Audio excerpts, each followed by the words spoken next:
এক রাতের বৃষ্টিতে পানি চলে এলো গ্রাম অঞ্চলে।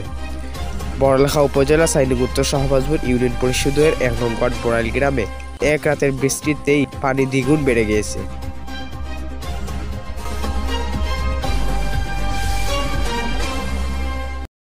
হঠাৎ করে এত পানি কিভাবে আসলো? আপনারা কি এই ব্যাপারে কিছু বলতে পারবেন যে পানি আগে ছিল কিনা হঠাৎ চলে আসছে? এই ব্যাপারে কিছু আমাদেরকে বলুন। আসসালামু আলাইকুম, বিসমিল্লাহির রহমানির রহিম। কাল রাত থেকে অনেক বৃষ্টি হয়েছে আমাদের এখানে।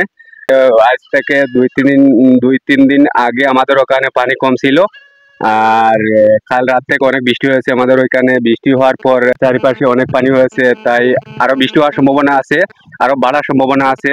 চতুর্দিকে পানি আর পানি, আমাদের এখানেও বাড়ার সম্ভাবনা খুব বেশি। আচ্ছা, ওই যে পানি চলে আসছে, আপনার কোনো ক্ষয়ক্ষতি বা আপনাদের এলাকার কোনো ক্ষয়ক্ষতি হচ্ছে কিনা? না না না, কোনো ক্ষয়ক্ষতি হয় নাই। যে আমাদের ওখানে পানি এখনো মানুষ সচ্ছল ভাবে আছে, কোনো কষ্ট পায় নাই মানুষের পানির কারণে, যার কারণে এখনো পানি কোনো ক্ষয়ক্ষতি করে নাই আমাদের এখানে। জমিতে ধান গুলো ছিল, ধান গুলো কাটা শেষ না পানি নিচে চলে গেছে?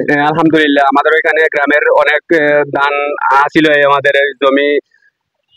এখন পর্যন্ত যেগুলা ধান আছিল আমাদের জমিনে, এইগুলা ধান মানুষ বাড়িতে নিয়ে গেছে, সবকিছু কেটে বাড়িতে নিয়ে গেছে।